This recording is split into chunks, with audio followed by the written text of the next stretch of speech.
Hello, good people. Murise, kwese kwa muri. Zita rangu ndinonzi Uncle Saint, the only Zim uncle.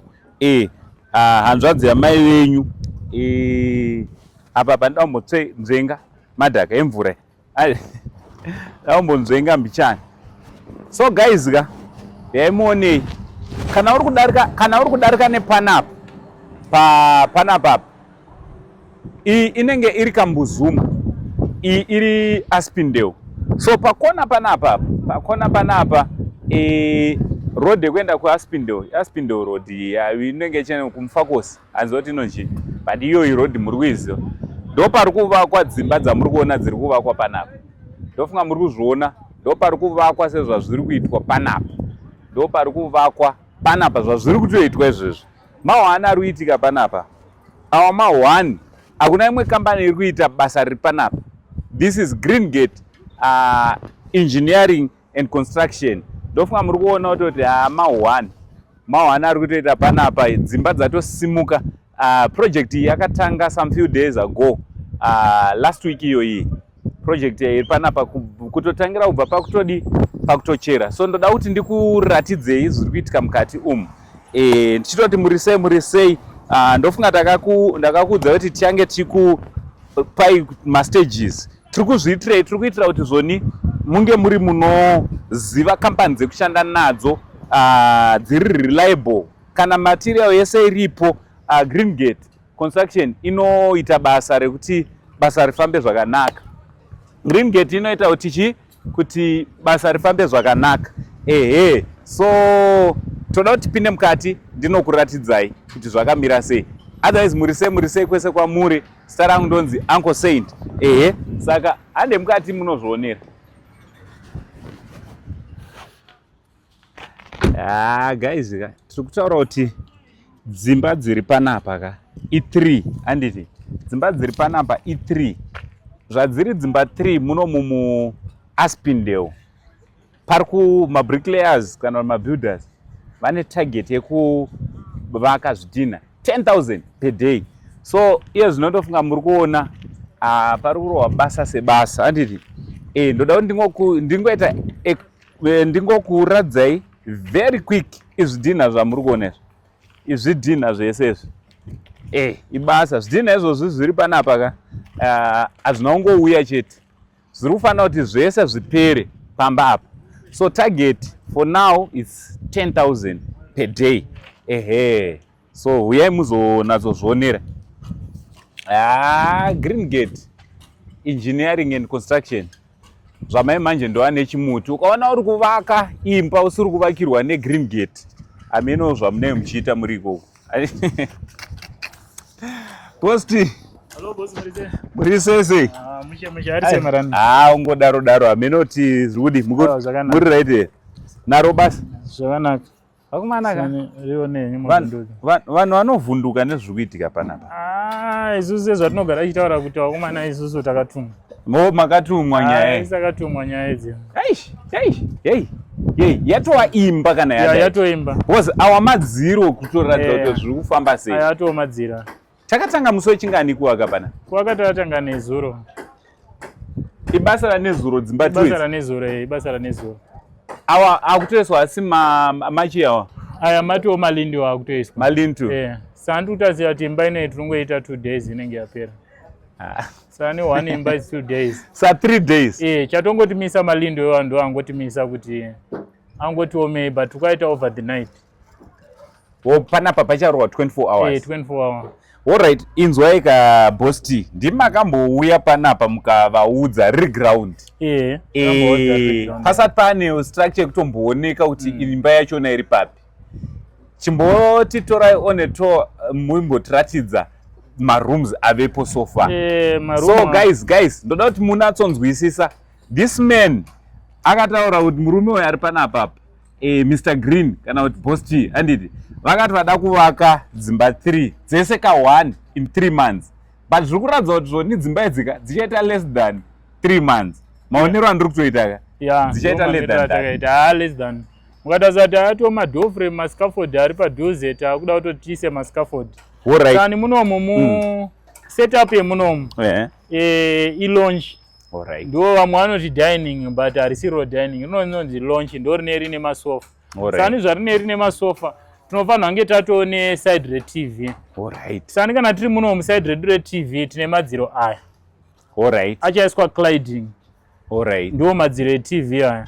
Saka kunoku nyango zvichazodii chero achazogara TV yake inenge iri tine TV kuside. Alright.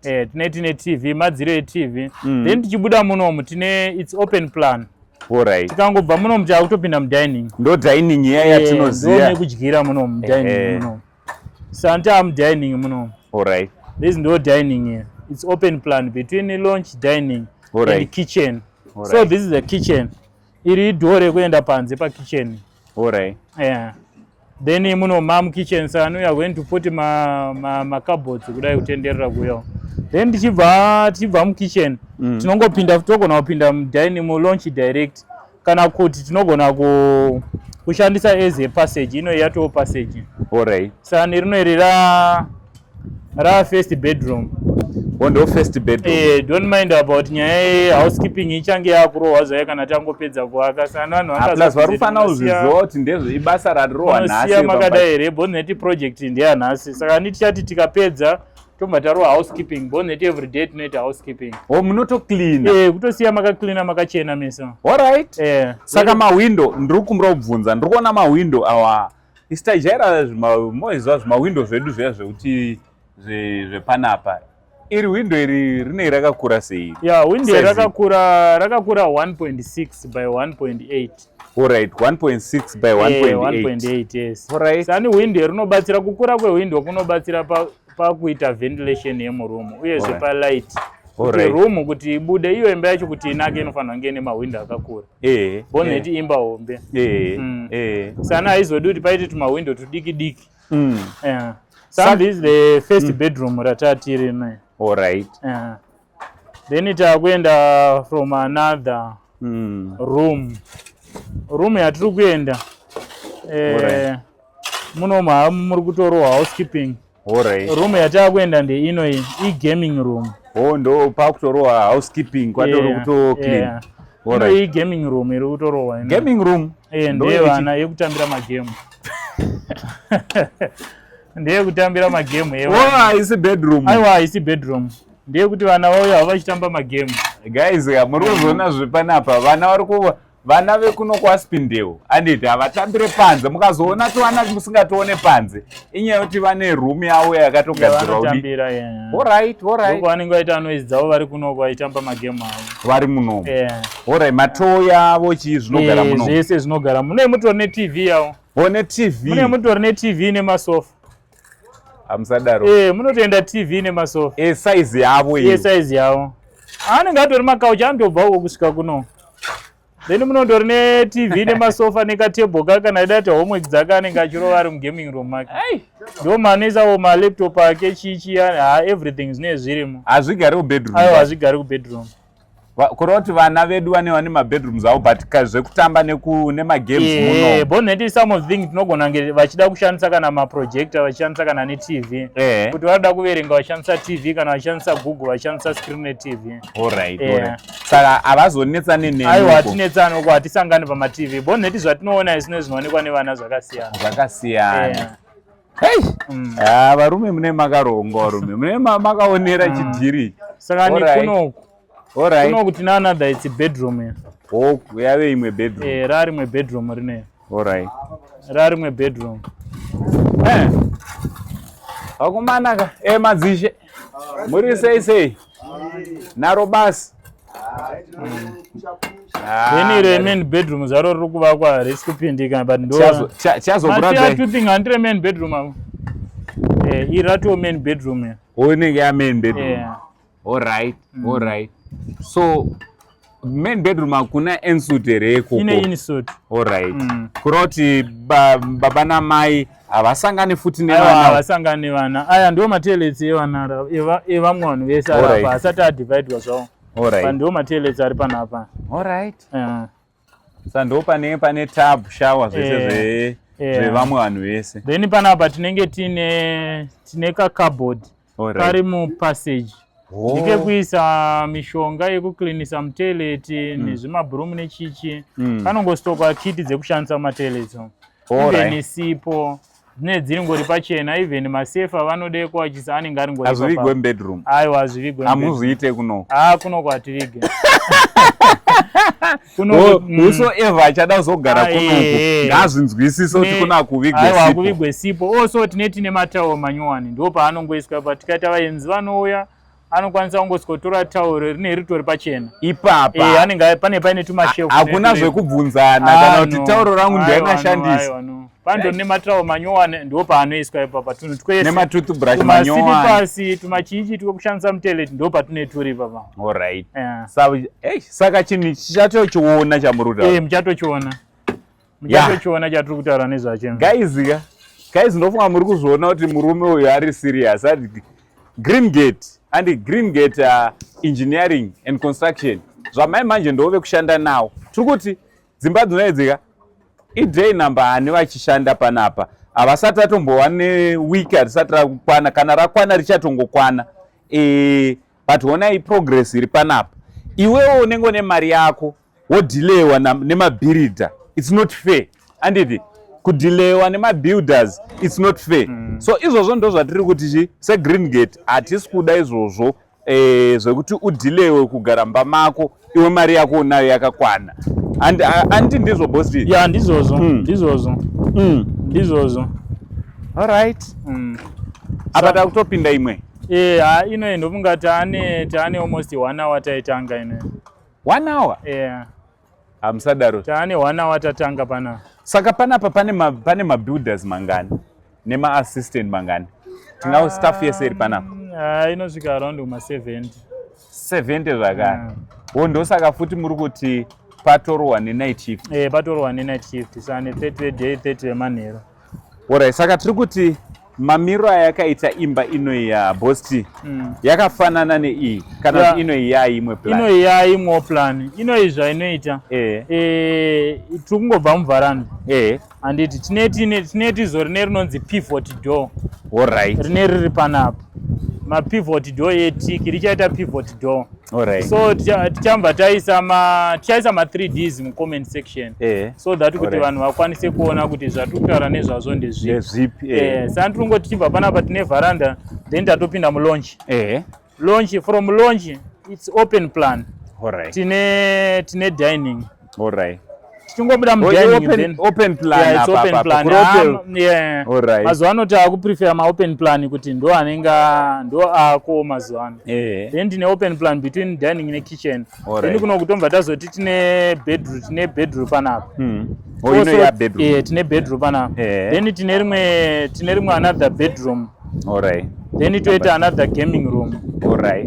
Kuno. Then kuno kutomba tazoisa main bedroom. Ndo inenge ine insuite. Ine walk-in. Inenge ine walk-in. Saka uchingopinda panapa uchibva mupassage. Urungopinda wakatotarisa walk-in. Then uchichuza kuti udaenda kubedroom here kana udaenda nekutoilet. Saka ndingoti ndichibva kubedroom kwandienda kavata. Ndokungocrossa ndobva ndatotora ndobva ndapinda ndobva ndageza ndabva kugeza mochinja panapa. Vamufambe kubuda uko handiendi uko. Handiendi uko. Zvekufamba usina kuchinja zviya handiendi uko. Saka ndipapapa I think muri kutoona kuti panenge paine space boneti pachazoita kastool kekugara munhu achichinja panozoita stool ndo panozoita glass. Sevakadzi vanozodawo kaposition kavo katichangoisa glazi rekuti bonnet tine position inoyi it's about 1 meter, so pane glazi rine riri 1 meter kuenda mudenga by 2.3 pese riri glazi kuenda mudenga. Tichatoriona so that kuti vakadzi zvekutodzi vakadzi vabate kagirazi vakadzi muri kuzviramba. Aiwa no takungoisa zvinhu zviri modernized. Tiri kuti Mr Green imimi munhu akauya achiti ndodawo plan inoyi munogona kumuitirawo yake kungoenda kunomeasure kungomeasure site yake toona kuti inokwana zvakadii then oti pamaspecific kuti unofarira chii. Vamwe vanoda maprayer room but kuti most mazuva ano vanhu vazhinji vanonyanya kuprefer kuti vana vawane room yavo. Alright, gaming inotibatsira pakuti tinogona kuisa mabhuku avo momo, vanogona kuita zvechikoro zvavo vari mu room momo, ende tinenge tisina noise nema visitors. Kurati ma visitors anenge ari uko very far. Alright, saka ino ndo ine garage futi. Ino ine garage. Alright. Ino itakaisa garage. Guys, ndofunga muri kuzvionera nditi. Ndofunga muri kungoona mega panapa pane 2 hours patanga kuvakwa. Just see kuti just check kuti zvizvi kuitika. Ndiri kuona pane tuma pipe kaito Bosti. Right, mapipe aya anobatsira nyaya dzevanhu vaya vanozonzi imba yakatsva. Zvinokonzeresa kuti magetsi epasi aya anoshandisa moto wakawanda. Anoshandisa moto wakawanda. Sani zvinhu zvinoshandisa moto wakawanda tinogara taisa nepasi. Mapipe emagetsi but handei masockets. Masockets ndo anoshandisa moto wakawanda. Then malights ndo anomhanya nemudenga. Also zviri cheap pakuti muri kuona takamira panapa. Tiri kungoisa tambo iri kubva panapa iri kufamba kuenda apa yatofidha imwe room. It's 2 meters. But kune vaya vasingaise magetsi epasi aya edecking aya, zvinozokosta pakuti pipe kubva pasi apa inofanira kukwidza mudenga yonodai yozoswedzika futi. Zvinodhura. Ande muri kuona zvakutodhura ende too expensive. Saka izvi ndo zvatorekomenda bonnet, ende futi aya mapipe aya haafaniri kuenda nemuceiling bonnet ane moto wakawanda. Anonopisa. Saka apa hapana chaanopisa. Hapana, ari muvhu. Nyange ikanzi yaminyuka yadii iri muvhu. Iri muvhu. Sani muvhu hapana chinokwanisa kuconducta moto. Vanofana nengoti aisa moto muvhu. Kwete kuti kuisa mumakadbox. Aiwa, kwete mumakadbox. Kuzopinda nemuceiling manje. Iyoyo yato. Kuchiti anenge rabomba chero. Alright. Saka muri kutoti kune vari kuvaka muri kutovakurudzira kuita. Kutovakurudzira plus tambo dzeipapa dzina majoints. Dzisina majoints. Inongorana zviri cheap. Bonnet tiri kuti isu lese paunoshandisa kana ukachuba imba usina kuisa decking epasi aya. Lese kuti uri kuda kana 20 rows. Inini kana ndichishandisa nepasi ndogona kushandisa kana 3 rows. Alright. Kudzidza kupere ndofunga vazhinji muri kungozvinzwa vamwe vaitoti zvinodhura ivo anonzi panapa tasiya tine dhore rekubuda mugaraji. Also riri fireproof. Fireproof. Kureva kuti zvoni moto nyange ukaita mugaraji haupinde muno munongoperera kugaraji uko. Ende moto wekunoko hauendi uko. Ende also mahozi ekugaraji tinotokurudzira vanhu vari kuvaka dzimba mazuva ano. Mahowo ngaavakwa achinodhuma roof. Asaiwe zvekunoisa ceiling mugaraji. Mahozi emugaraji ngaanodhuma roof. Zvinobatsira kuti moto haufi wakakrosa kuenda uko. I think ipapo kutodzidza pose vamwe vari kuzviita mukusatoziva. Kozoti pane nyaya ndandichifunga inge iri nyaya iyo tichidzoka pamagetsi tinotori nema-electrician edu anotoita basa iro. Nema-electrician anoita basa iro. Alright. Pari kurohwa basa. Nema-electrician anenge achiita basa. Saka apa ikapoti inopinda motikari 1. Iyi ndeye mota 1. Even hombe GD6 inokwana. Inopinda. Alright. Apa pari kuitwa basa. Hamusi kutonzwisisa nditi? Hamusi kuda kutonzwisisa nevanhu kusvika dzimba dzapere? Panapa toda kuti dzimba dzipere chop. Alright. Saka kunoku kwakutorwa magetsi kuno. Kuno kwakutorwa magetsi. Alright. Guys, onaika. Tiri kuti zvidhina zvakatanga vavaki vatanga nezuva. Onai vatova paimba yechi2. Kureva kuti mangwana tikadzoka panapa inoi futi inenge yasimuka. Mr. Green indakutofunga kuti vanonyepa. Handiti. Pandakufunga kuti munonyepa ndepekuti sorry yenyu boss, ndakushandisa mavara ari strong. Pandepekuti maonero angu inini 3 months amakatiudza dzakawandisa.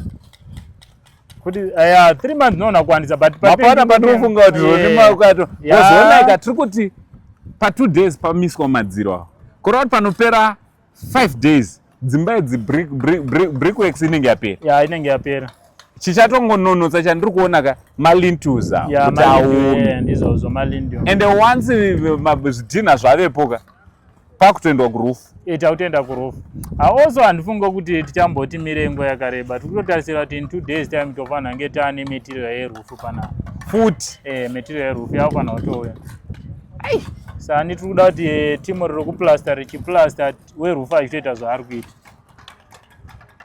magetsi achitotera mumashure mawo indapererwa nezvamuri kuita panapa guys what do you think about green gate ka zvavakaita vakati hatisi kuda kungotaurira kungoudza vanhu kuti tinoita zvekudai handiti vakati handisi kuda kungoudza vanhu kuti tinoita zvekudai green gate vakati toda kudemonstrata zvekutaura zvinonetsa moza kuti kutaura kunotonetsa than kungoita basa sezvizvi kutaura kunonetsa plus vanhu havakubhilivhe kana ukaita zvekutaura kuti ndoda vakadzimba 3 vanhu vanototi hawo zvakamboitika kupi kana neni ndaitowanawo kweseni iyoyo but from what I'm seeing here it's possible because tiri kuti kana une material yako yese azvidhina zvako cement tichiti chese chinodiwa pakuvaka imba inotadza nekumira within 30 days haitadzi inomira haitadzi kumira ino yaya plan yasiyanawo plan yasiyana neiyo sei makadecida kuita 3 different plans mostly tine chingoitira kuti mumwe munhu ane choice yake ofuchino iyi plan yazosiyana pakuti yazo nezi main bedroom rakati kurei rekuti unokwanisa kuisa couch rako bedroom and also unokwanisa kutoisa kaofisi kako kubedroom kubedroom kunonokwana zvese kunokwana zvese ndiri kuona ungati pane mavheranda awanda kapa mavheranda awanda panapa takamawanza mavharanda boneti imba ino ine 4 mavharanda ndozvandiri kuti mavheranda manje kuwanda kudaizvi maifungei makanga pamaidhiwa plan ichi vharanda rine design yaro inoita kuti imba ibude yakanaka boneti mavharanda edu epanapa haasingori mavharanda emaordinary mavharanda akatodesignwa according nekuti toda kuti shape yemba ibude yakaita imba ikazongonyanya kuita straight that's why muchiona kuti imba ikaita straight haibude ine shape yakanaka sani imba ngaiwande zvimakona kona ikawanda makona inobuditsa zvakanaka but also kunoku manje takazosiyanisa nedzimwedzi kunoku vana anotoya neshamwari dzake opinda nemuvharanda umu haachapinde nekuvheranda rekuno vanonanga neiro vachitonanga gaming room varotonanga vachipinda mugaming room room iro ivharanda repagaming room semusadaro kunoku iri ivharanda remugaming room this is a modern home. It's a modern this one. So if veranda gaming room. Kana wachida fresh air vachangovhura pane screen ravo. Vongovhura then voenda kuseri kuti ne garden. Sani vachavhura vobuda voenda kugarden kuswimming pool. Pane swimming pool. Pane swimming pool, pane zvima jumping castles zvese zvevana zvine zviripo. Also zvimudhayi zvevanhu vakuru zvine zviripo. Hamusi kuda kusiya madzimai. No, hatisi kuda kusiya. Sani tine nzvimbo yekuti vanhu vanokwanisa kurelaxa vari umo. Motoita party yenyu. Motoita party yenyu. Kune kuri kubackyard. Saka tiri kuti panapa ndeme vana tichatoiona room. Muchatongoiona room ino ndeye vana. Designed for kids. Ndeye vana. And then tabuda ipapo takutopinda mune the other. Tabuda momo tine room yemwana mukomana ende vane macolors ava vanoda. Saka nepainting yacho nepainting yavo yatatakamira yo ndeyamedi. Iyi room yamedi yatatakamira. Ofuchi dzese dzakadziva tine setup yekuti tine room yamedi. Tine room yevaenzi. Also tine another bedroom remwana musikana, another bedroom remwana mukomana. Saka most of them dzine 4 to 5 bedrooms. Kuroti munhu wese anofanira ane bedroom. Munhu wese anokwanisa kukwana ende mostly mazuva ano hatichakurudzire kuti hama yako ikabva kumusha ende unonzwa vanhu vakuti mwana akatemerwa nyora nambuya variyo yavaizodii vakauya vakavata nemwana wangu. Nowadays vanhu havachadi izvozvo. Vangoda kuti vaenzi vakauya vanongopuwa room neprivacy dzavo ende room yavo inenge ine zvese hapana chine chisiko ukoko everything zvine zvitori havana zvekuzobuda aiwa havana zvekubuda ndipewo tauro ndipewo sipo ndipewo chii zvese zvinogara zviritori ikoko alright yes vakada kukunyeyai vanofanira kuwanawo mukana wekukunyeyai vachitaura kuti rugare ruri kumba kwaJokonia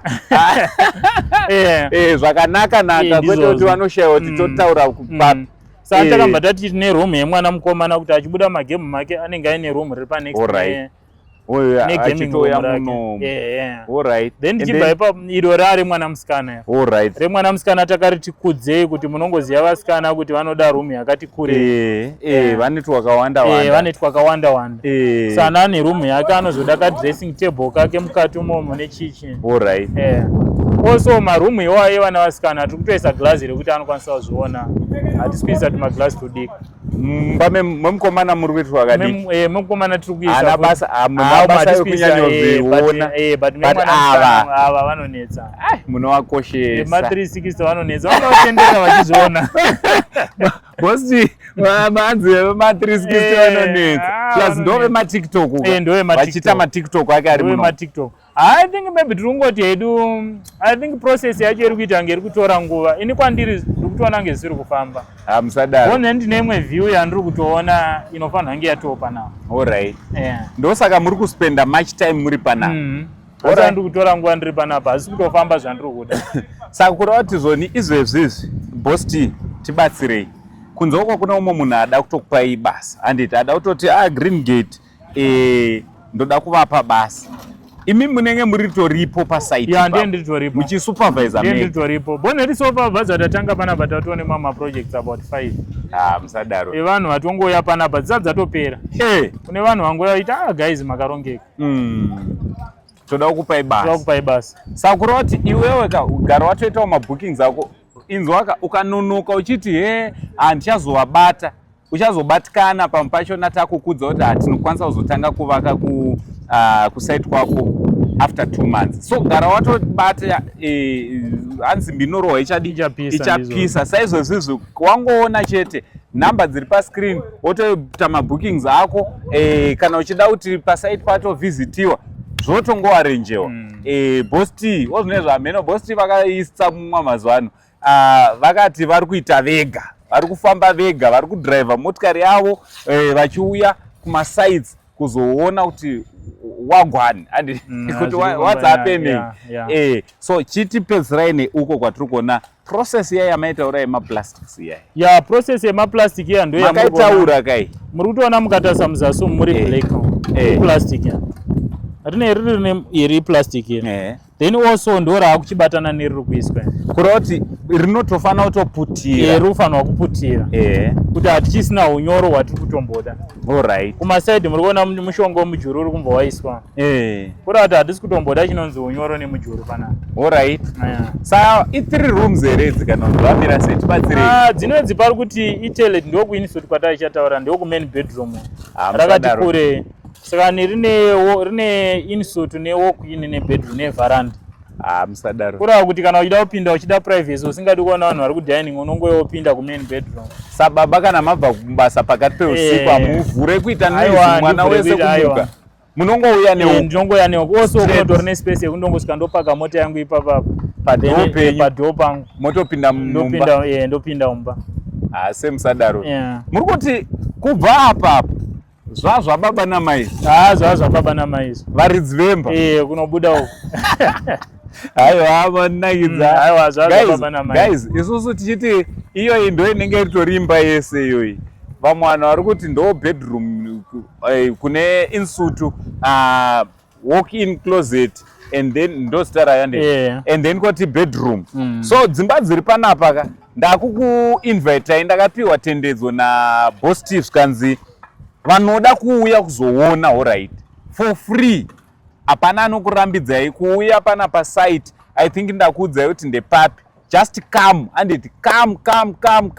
mozoonawo zviri kuitwa panapa sometimes you might get inspiration sometimes unogona kubvawo nema-ideas ekuti zvinofambiswa sei also zvine kamwe kamotivata zvinongoita so isusu tichitouyawo panapa ndiri kutomotivetwa zvakanyanya, ndakutoona kuti okay, so kana ndakuzovakawo yangu imba zvakanaka ndezvizvi. Tichipedza muri kuvapromisa kuenda pastage ipi, uye by this kuzopera this week tiri kufanira tapapi? Kupera this week takatarisira kuti dzimba idzi dzinofanira kunge dzapera, brickwork yese yapera, takutotarisa zveroof. Ndiwo matargets edu atinawo panapa. Totarisira kuti kupera kwewiki rino tinofanira kunge takutotaura nyaya dzeroof. Iyo yekutotanga ipa muchatowana yakuteswa roof pakupera kwewiki. Pakupera kwewiki kureva kuti material yeroof yato ready. Iyo iyi tiri kutotarisira kuti I think haitombopedza kupera kwewiki inofanira kunge yakutomiswa mapuranga eroof. Ndounonzi ukasha hwebasa. Inzwai ndakanzwa vachitaura kuti basa kuvanhu, kureva kuti kana zvichidaiwoka aiwa basa kuvanhu, kureva kuti basa iri riri kuitwa panapa ngarisvikewo kwauri ikoko roita something mauri. Munhu kana achida kutanga kuvaka project yakaita seinoyi, tiri kuti imba any one of these houses, umwe anogona kuti aiwa ndoda kuunganidza mari yekuti ndingosimudza kawani, angabata mari yakawanda sei? Imba mari yekusumudza zvayakawani inowanzorenja, zvakudhipenda nemafinishings. But kuvaka hakudhure. Kuvaka munhu achida kungovaka nekudhura iri shell, it's around kuma 20 to 25,000. 20 to 25 shell nekwatovaka watoroof. Then ozopedziswa mafinishings ndo anozoti akudhipenda nezvaunoda. But kana uchingodawo zvakangodaro dzimba idzi, bonnet imba inenge yakagara pa 150 square meters. Alright. Inenge yakagara pa 150 to 160 square meters. Uchida kuisawo mafinishing akangodaro inoona kupera ne45. Alright. Ne45. Saka tiri kuti boss tine vanhu vanoti akabata 50,000 anditi vanobva vatomhanya kuti ndiri kutsvaga imba yekutenga, anditi otenga imba ye50,000 ndodziya dzekuti dzimwe dzachona inozotanga kubuda mvura ikanaya. Kana kuti dzinozotanga kungove zvakawanda zvinenge zvaitika because maybe inenge yatengeserwa maproblems. Advice yenyu imimi muri kuti kana munhu ane land akatotenga kare abata 50,000 pakunotenga imwe imba, zviri nani kuti angosimudza imba yake? Aiwa, tokurudzira. Chinozoita kuti vanhu vadaro, vanhu vaita dambudziko rekuti vanoti mabhiridha havapedzi dzimba plus havateedzeri zvinenge zviri pamaplan. Netime manje munhu anozochiona netime yandiri kumhanyisana nayo kuti ndimbotenga imba ndichiita ma up and down, bonnet vazhinji vanozviitira. Ani muri kuona. Saka munhu anochicalculate kuti netime kuti ndiite ma up and down kuti ndatoita dzinenge 5 months ndichimboenda kustand. Hauchatoshandi, wonzi chipikiri chapera, cement yapera, but ofuchi isusu kwatira hatombofoneri client kuti chipikiri chapera chakati chapera. Tinongokupa bill. Kuti isusu tawedzera chakati but hatina basa rinomira. Alright, kuroti kana imimi matoona kuti munhu wedu akarongeka, ari kure kwaari ikoko, munongotora zvinhu munazvo tinototora toisa tomupa bill. Besides kutorongeka, bonnet isusu the more yatinotora time tiri pasite yeclient zvakutondidhurira wese than kunge ndatongotengera client kana 5 bags ndopedza basa rake. Once ozosara achibhadhara kuti inini nditotora nguva, zvakutondidyira nguva. Ndosaka muchiona pamubaya patinozokurudzira paya kuti isu hatite zvemainstallments. Ndongoda kuti munhu anongouya nemari yangu onipa mari yangu then ndopedza basa rake anytime. Zvotofamba zvakanaka. Mainstallments hatuiti, ende kana munhu aine mari shoma lese mwe munhu arikuti handine 7,000. 7,000 tinongokuwekera zvinokwana pa 7,000. Moita zvinokwana. Toita zvinokwana pa 7,000. Even 5,000. Alright. We do zvinongoenderana ne 5,000. As we go then otichedza chatisingani ndechekuti tinouya kuzongosvogara pasite. Hamugara, hamuiwane time. Kana zvekuzonzi chakati chapera tiri pasite. Hamuiwane. That's why muri kuona kuti supply panapa iri kungoti zvidhina zvikangodaita zvakunopera, zvimwe zvakutouya. Masimba akada kungoita anga akunopera, mamwe akutouya. Paita basa panapa. So guys, ndofunga muri kudii, ndofunga muri kuzvionera, namba ndo dziri pa screen. Imimi chibatai Green Gate, basa robva raitwa zvinodadisa. Kana kuita kuvhizita pa site panapa cha Aspindale, kana uchitongo crosser ne road inenge ichienda ku Mfakoza nditi, unotoona panotangira Aspindale pakona panapa. I think ndo patiri kukuradza yapo. Motosvika motozvionera. Mwangu ndakaona video ndauya uzongoona havarambe, boza vari kutoziva kuti kune hama dzichauya dzichiona. ya isinotokurudzira kuti munhu asikuona bo neti kuona kwakanakira kuti une zvimwe zvaunodzidza une zvimwe zvaunodzidza kuti zvamune muchingotya ini panapa izvi ndiri kutongozviitira kutamba kuti zvimwe zvono pane zvimwe zvono zvekuti ndiri kungoita kuti vanhu vasambonyanya kudhipisa kuti munhu akanzwa nyaya dzekuvaka that's why muri kuona ndiri kuzviita zviri fast and so light kuita sepasina apa kunge pasina chandiri kuita boneti ino handai chandiri kutomboona vanhu ndivo vanotongondiudza kuti hamuri kumhanya but inini kwandiri zvinhu zvekuti ndiye ndakarongeka ndongoziva kuti zvina zvangu zvakupera ndawedzera simend yangu ofichi but hatombosvike ikoko zvakaita sezvinana simend tine simend inotopedza nemajirawo ichitosara ende zvidhina tinazvo zvinotopedza nemajirawo zvichisara boneti for maprojects anaya tine 150,000 zvidhina zvatakabhadhara then tine 2 matraka about 1,200 bags dzesimend dzatakatoita mapayments kurava kuti kukwira kwezvinhu 60 tons kurava kuti kukwira kwezvinhu hatinei nako nekuti makatostoka aiwa takastoka zvinhu zvedu basa renyu rakatopera kare shiri yakangwara inovaka dendere mvura isati yanayo alright hatizodi zvekunzwa nzanzi kwaita hondo ndoiri kukonzeresa chakati ndo aiwa isa hatidaro pana once you plan munobva matoita tinoita topedza ndo patinotaura nyaya yebiloq paya kuti unenge uchifanira kunge uchitoziva kuti imba yangu iri kuda mabags akati imba yangu iri kuda zvidhina zvakati imari zvinotibatsira kuti tiwane mabhajets ekuti tisazovake kunge tisiri kuziva zvatiri kuita alright Bostika regai ndikuregei mumaise basa guys ndofunga muri kuzvionera zviri kuitika panapa iyi ndo kampani yandodada nayo zvamai manje ka ndofunga muri kungozviona kuti anko vane kamwe kakusununguka hadi why because kana pane kampani inodeliver moziva kuti iyi haisi handionaona iyi handisi kufungira isi kampani yandiri kutoswerawo ndiripo pasite ndichitoona zvinhu zvichifamba patiri tikangobuda tikadzoka tiri kutoona patoitwa something newawo futi mukana uripo don't forget to follow their Facebook page rakanzi iro Green Gate Engineering and Construction ndo page redu iroro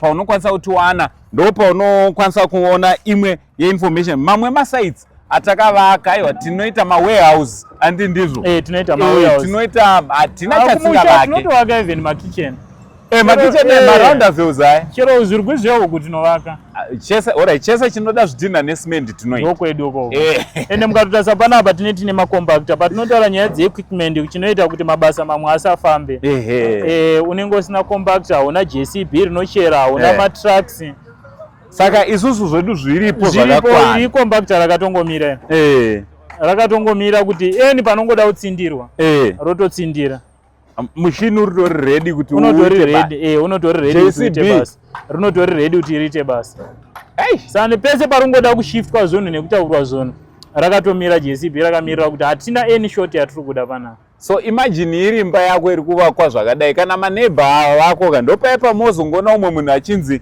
ava maregere kungovaiti vaite kansela vedu unenge watoonekwa kurongeka sezvakaita seizvozvizvi ukapresenta kurongeka kunyange nevanhu mucommunity they will believe you in whatever you do shoko renyu rekupedzisira ranhasi shoko rangu rekupedzisira ndirongoti ngatiteerei process ingofollowai process yatinayo ende muchidzokera kumavhidhiyo edu atiri kumboposta muchiona kuti project yakamira sei and don't forget kuti vatipo malikes let's like this video let's follow anotipa manyokonyoko ndizvozvo zvinobva zvatiradza kuti pari kuitwa something don't forget kuti takawadza nyaya yekuti vakasvika chizvi tikaenda mu21,000 ndakutokumbirawo tikapinda mu21,000 Green Gate Mr Green vakati vane zvavachatiitira isusu seSaint TV inisi hango Saint tichange tichifadaya saka please ndakutokumbira kuti taisa mudescription page ratiri kufanira kufollow everyone aona this